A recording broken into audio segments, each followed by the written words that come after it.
Thank you very much to the panelists for organizing this session. I have 3 quick questions that I'll fit into my 2 minutes. First, I have seen some commentary suggesting that INEC is entitled to a presumption of regularity in court, i.e. that the court is to assume that their conduct was proper until there's compelling evidence otherwise. Is this correct? And if so, what's the legal basis for this? Second question, I have a clarifying question on the leading judgment. How do you determine who joined the leading judgment? So if you have a case where there are 7 justices on the panel, 4 vote for one position, 3 vote the other way, so the 4 are in the majority. There's a leading judgment and let's say 3 concurring judgments. What gives the leading judgment this special status? Is it that the other 3 justices who wrote concurring opinions have also signed off on it or joined it in some formal way? Could you explain that?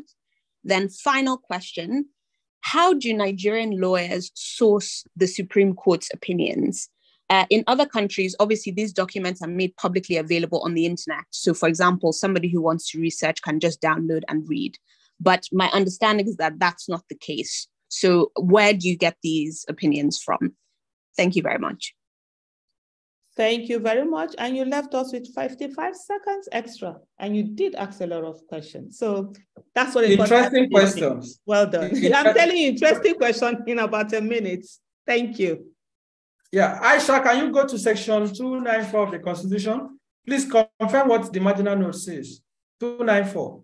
294 of the Constitution. Yeah. I'm loving this though. Let me come and do this thing in your office. Determination of causes and matters. Good. Please read. Can you read it? Read the yes. Okay. Let me quickly. I'm going to read it, but I've just found out that my in the university. Sorry, at an aside, I had basically all these constitutional things or sections on my head. Yes, that's the thing. Now so they'll not stop flying. Now we have so many things to. There are so many things in our head at the same time. Yeah. Yes. Please take 294 sub 1. Yeah, I'm coming. So what I'm trying to do, okay, you're looking for 1, right? Every court, okay. Yes. 294 subsection 1 says, every court established under this constitution shall deliver its decision in writing. No, hold on. You know what I'm holding on? I think I have an older, I'm using my, let me go back to my internet. Sorry, to the E1 so that I know I'm getting the, what's happening? No, just read. You can just read the entire provision. It's not quite lengthy. No, it's not lengthy, but I'm just so whether I have the most recent one. That's where my problem is. It has not been amended. Oh, okay, that part. Okay. That provision has not been amended. Okay, then fantastic. 294 subsection 1 says, every court established under this constitution shall deliver its decision in writing, not later than 90 days after the conclusion of evidence, and final addresses and furnish all parties to the cause or matter determined with duly authenticated copies of the decision within 7 days of the delivery thereof. Continue, please. Subsection 2 says, each justice of the Supreme Court. Please listen to that. Okay. Yeah. It says, each justice of the Supreme Court or of the Court of Appeal shall express and deliver his opinion in writing, or may state in writing that he adopts the opinion of any other justice who delivers a written opinion. So that's that. Yeah, so my sister who just asked 3 questions, I decided to start from your from your second question. Yeah. Because it relates to what I had explained earlier. I believe that provision that Aisha has read settles the matter. Yeah. Now, you can see from that provision that if they're just in the Supreme Court and the Court of Appeal, the Constitution, they must individually express their opinion. And I explained how that is done. There are 2 ways to do it. Now, when you look for example, in the Osun judgment that has just been delivered, the 5-member panel of the Court of Appeal, there are 5 decisions. I have them, right? If you want it, I can send it to you so that you can look at it and you will understand this thing. There are 5 opinions that were expressed by the 5 members of the panel, right? Where they individually express their opinion. But that is when, that depends on whether there is a leading judgment or a dissenting judgment, majority or minority judgment. Now, whether it is minority judgment or majority judgment, all of them must express their opinion on where they stand. She asked the question, why is the leading judgment given a special status? Well, what the law says about, there are 2, a judgment can be either leading judgment or concurrent judgment. Concurrence is from concurrence, that is, I agree, to affirm, I align. So what you would, in fact, what you have these days, because as I said, they have too many cases to attend to. I'm telling you, the courts are congested. The dockets of the courts are filled.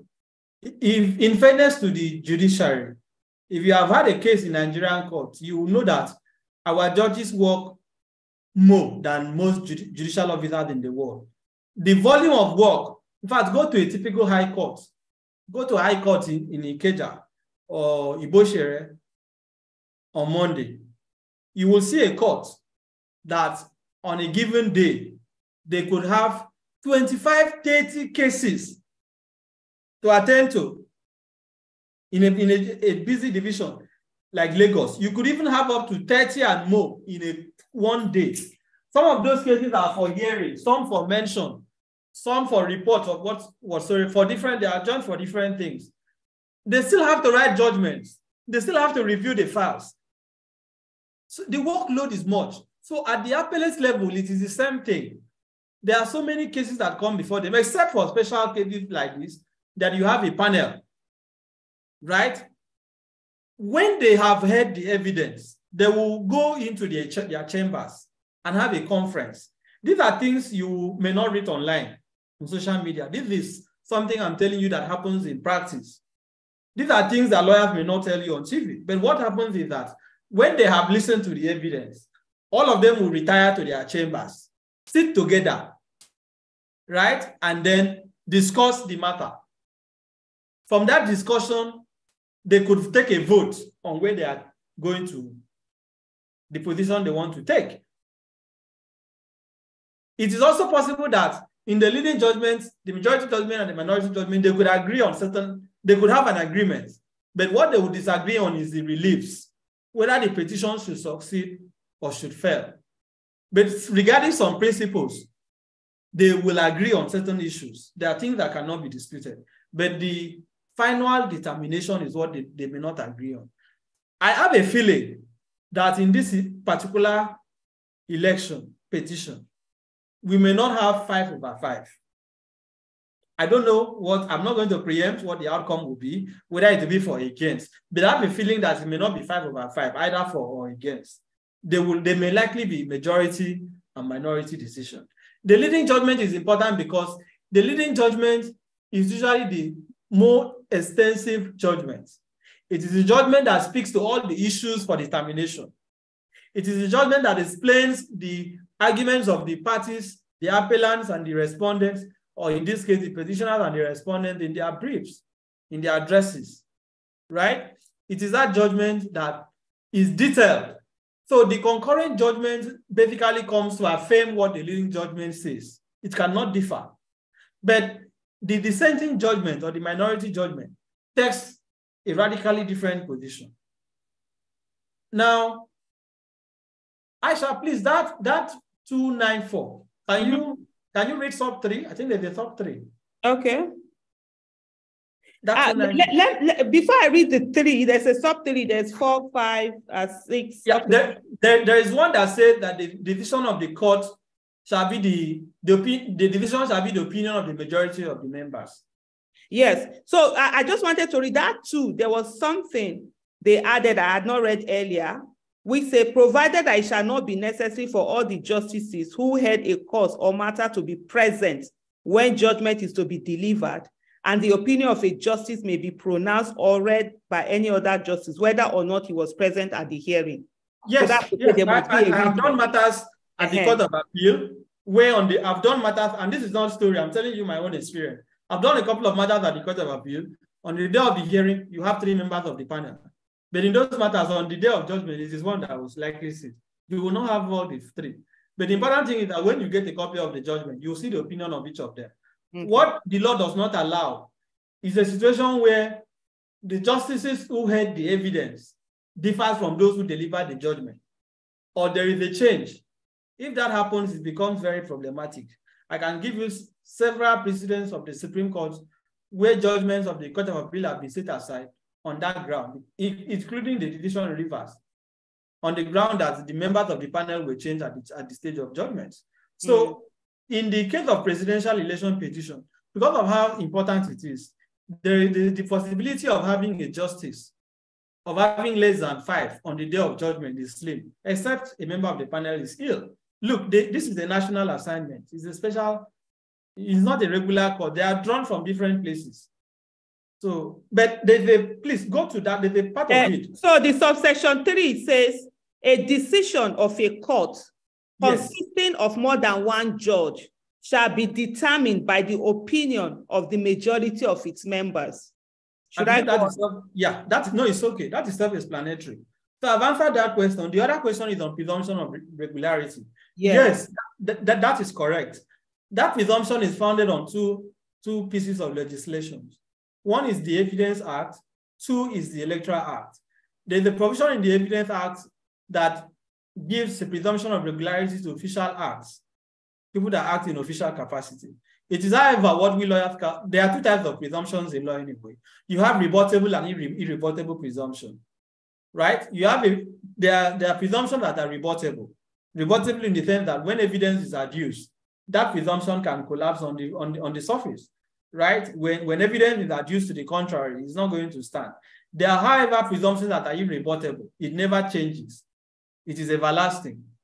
In this case, the presumption of regularity in favor of INEC is a rebuttable presumption that can be negatived by adducing evidence. So I don't know if I have the time to go back to explain in details how that affects the current election.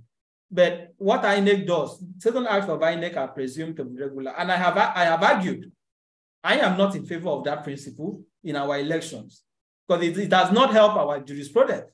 It has only emboldened impunity. It has only emboldened INEC to continue to do what is wrong.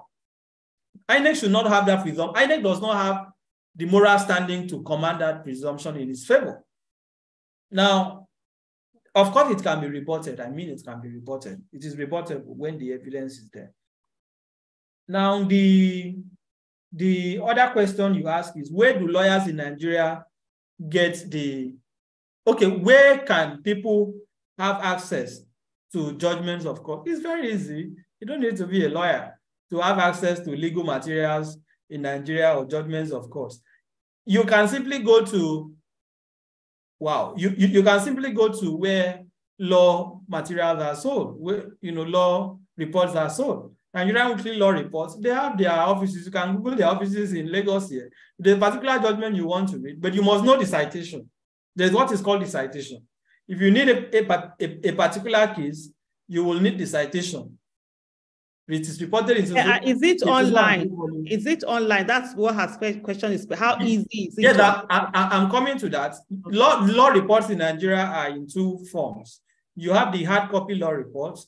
You have the electronic law reports. In my laptop here, I have what is called the Law Pavilion. That is the most prominent. In fact, that is the most popular law report now. I can simply sit in my laptop that I have before you. I have what is called the Law Pavilion. And they have a life subscription. It's about, their premium is about 150,000 or so. When you subscribe, you have access to thousands and thousands of judgments of Nigerian courts from, as far back as you can imagine. But if you're not a lawyer, what interest will you have to go and subscribe to that? Other than that, you have the Federation Weekly Law Reports that also have an online platform. You can easily access, pay for a particular report and have access to it. They are accessible, but I believe they can be more accessible. In the US, for example, immediately the judgment is delivered by their courts. You go on the website and you download it. Nigeria has tried to do that at the industrial court level. If you go to the website of the National Industrial Court, You will see their judgments there. At the High Court stage, it's not really quite strong. The Supreme Court does not have that. The Court of Appeal does not have that. It is one of the things that we should be advocating for, digitalization of our courts. So these laws are accessible, but let me advise, I would have said caution, but let me advise. You know, forget that the pride that lawyers want to have about their profession. When you are reading the law, you are reading the law as someone that is educated. You are reading English, and you will understand it based on the English that is used in writing it, the judgment. But a lawyer is not just looking at the English by which the law is expressed. The difference between one that is legally trained and one that does not have that training is how it affects the meaning of what you have read. It's a different thing entirely. It's a different thing entirely. For example, some of these provisions I have cited to ask Aisha to read, for you to understand those provisions, you may need to look at another provision. So these things are a bit technical, but for the regular things like the Constitution is available online. If you Google the Constitution, you will see it. The Electoral Act is available. The INEC guidelines, all these materials are available on the internet. You can download them and read it, and you can make sense of them. They are not too complicated for one to make meaning of, except the ones that are just technical in nature. I believe I've touched on the 3 questions.